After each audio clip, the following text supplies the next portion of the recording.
तो फ्रेंड्स, आज के वीडियो में फिर से न्यू इंटरव्यू क्वेश्चंस के साथ आपके सामने आ चुका हूं और मुझे जान के बहुत ज्यादा खुशी हुई कि जो इंटरव्यू का सीरीज चल रहा है यहाँ पे, ये आप लोग को भी बहुत ज्यादा मजा आ रहा है और जब आपको मजा आ रहा है तो मुझे बनाने में और ज्यादा मजा आ रहा है। तो मेन मेरा मकसद क्या है कि आप लोग जाके इंटरव्यू क्लियर करो, सबको जॉब मिल जाए, यही मैं चाहता हूं, और तो कुछ है नहीं। तो आज फिर से न्यू सेट ऑफ क्वेश्चंस है इंटरव्यू का यहाँ पे, और आप चाहते हो कि और भी बहुत सारा इंटरव्यू क्वेश्चंस का सेट आप लोग देखो तो डिस्क्रिप्शन में लिंक डाल दिया है मेरे फुल प्लेलिस्ट का, जिसमें पूरा इंटरव्यू क्वेश्चन 100 से ऊपर है। और क्वेश्चन का सेट अगर आप देखोगे तो हजारों सेट आपको क्वेश्चन मिल जाएंगे, मतलब 1000 तरह का क्वेश्चन का आपके पास स्टॉक आ जाएगा। तो इंटरव्यूअर उससे बाहर से कहां पूछेगा। तो पूरा प्रैक्टिकली साइट रिलेटेड जो क्वेश्चंस होते हैं ना, जो पूछे जा सकते हैं, वो सब पे ही मैं वीडियो बनाता हूं। आपका वीडियो देख के आपको एक आइडिया हो जाएगा, ठीक है। तो वो सब वीडियो भी जाकर देख लीजिएगा, आपके लिए फायदा होगा। समझ में आया? आपके फायदे के लिए ही बोल रहा हूं। तो चलिए हम लोग स्टार्ट करते हैं। आज का सबसे पहला क्वेश्चन है, देखिए आपको एग्जामिनर घुमाने के लिए ही ये सवाल पूछेगा, क्योंकि क्वेश्चन देखिए, डिफरेंस बिटवीन एमपीए मतलब मेगा पास्कल एंड न्यूटन पर मिलीमीटर स्क्वायर। आपसे अगर मैं यहां पे बैठा के, जो मेरे इस चैनल को देखते हैं लर्निंग टेक्नोलॉजी, उन लोग को पता होगा, क्योंकि जो मुझे रेगुलर फॉलो करते हैं ना, इसका सवाल जवाब दे देंगे, और जो बहुत ज्यादा ब्रिलियंट है वो दे देंगे, लेकिन मैक्सिमम मैं बोलूंगा तो 90% इंजीनियर इसका जवाब नहीं दे पाएगा। Difference between mega pascal and Newton millimetre square, बताओ क्या होने वाला है।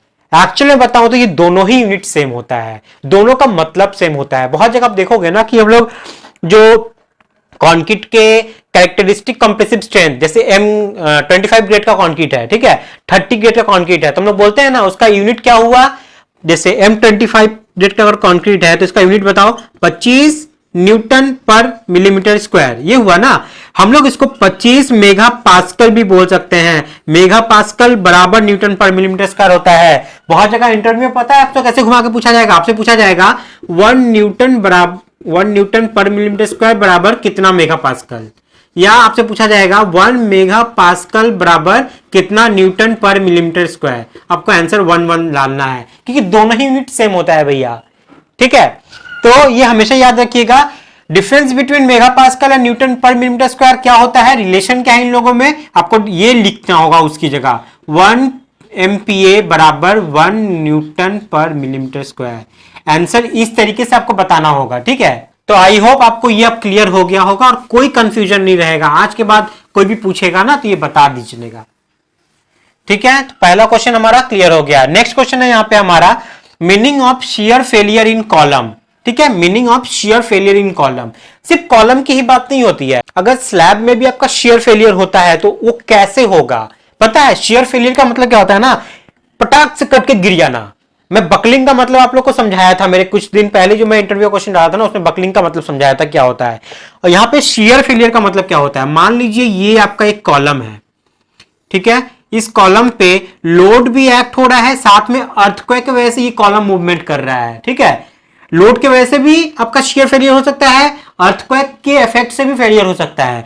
तो ये कॉलम कैसे फेल करेगा ना, वो डिसाइड करता है आपका ये शियर से हुआ है या बकलिंग से हुआ है, डिपेंड करता है, ठीक है।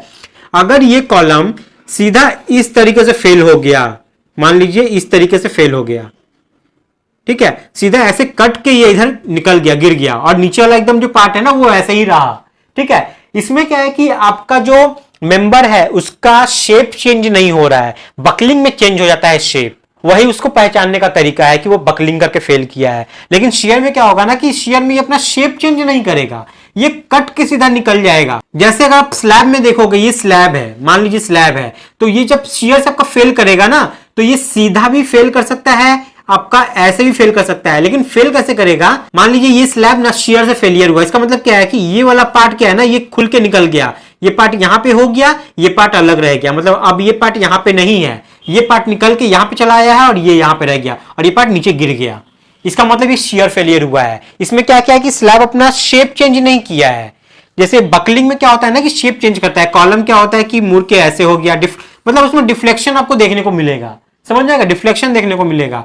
लेकिन शियर में क्या होगा कि खुल के निकल जाएगा, ब्लेड की तरह कट जाता है। मैं अपने आंखों से देखा हुआ बात बताता हूं, छोटा मैं स्लैब देखा था फेल होते हुए, मतलब जैसे ये बताया ना स्लैब का, मैं इसी तरीके बता रहा हूं कि ये स्लैब ऊपर रह गया, ये स्लैब बराक से गिर गया, ठीक है, गिर गया, बारिश का मौसम था, वहां का सेटलमेंट होके पूरा मट्टी खाली होके वो स्लैब अप डाउन होके वो गिर गया था। तो हम लोग जब उसको इन्वेस्टिगेट करने गए थे तो हम लोग क्या देखे कि मैं इसका सेक्शन दिखाता हूं इस स्लैब का, मतलब इस तरीके से मैं देख रहा हूं इधर।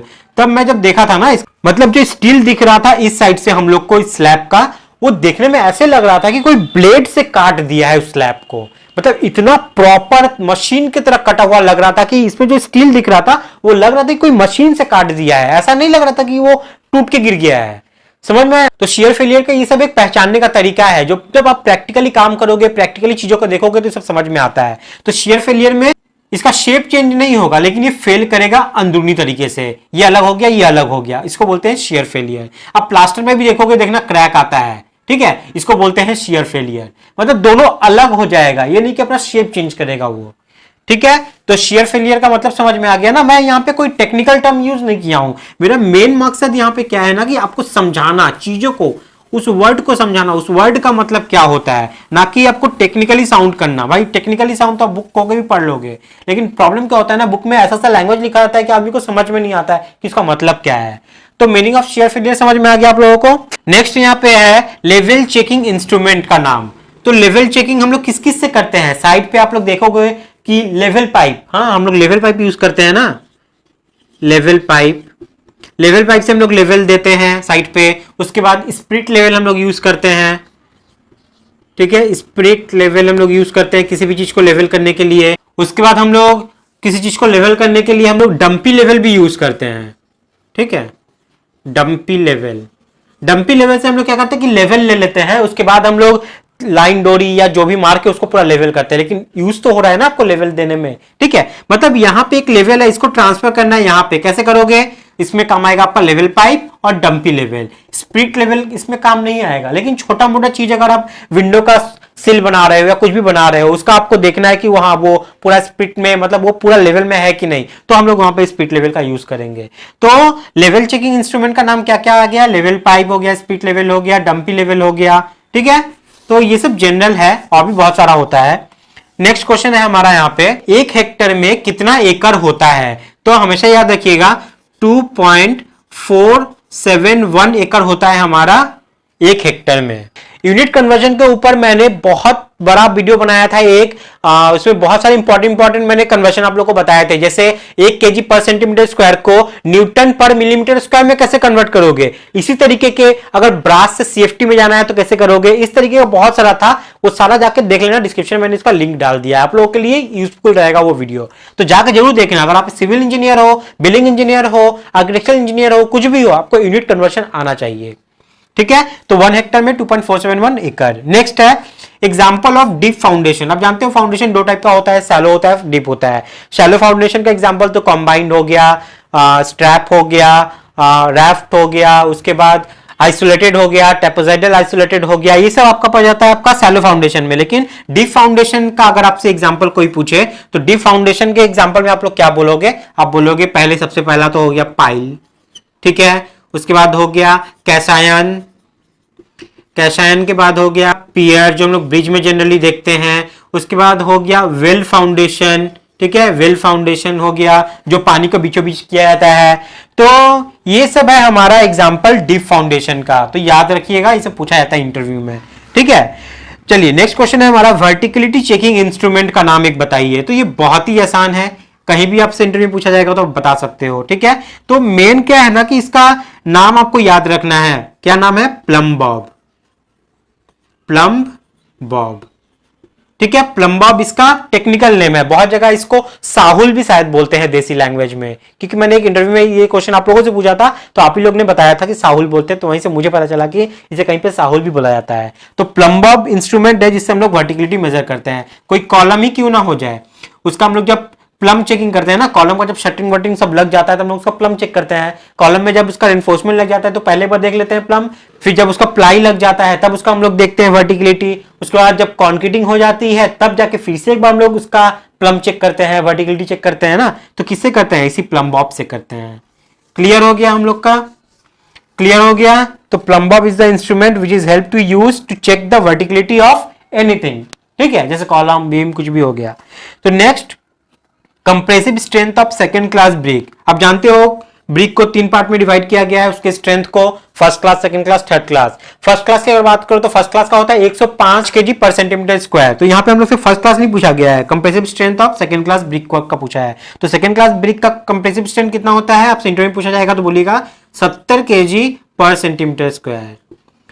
ठीक है, तो ये सब कुछ इंपॉर्टेंट इंटरव्यू क्वेश्चन थे जो आज के थे, और मैं उम्मीद करता हूं आप लोग का स्टॉक कुछ और ज्यादा बढ़ गया होगा इसके साथ। और भी ज्यादा अगर बढ़ाना है तो डिस्क्रिप्शन में लिंक डाला हुआ है, वहां पे हजारों स्टॉक पड़े हुए हैं इस तरीके के जो आपसे इंटरव्यू पूछे जा सकते हैं। ठीक है, जाके उसको भी जाके आप नोट कर लीजिए, आपका अच्छा खासा नोट्स बन जाएगा।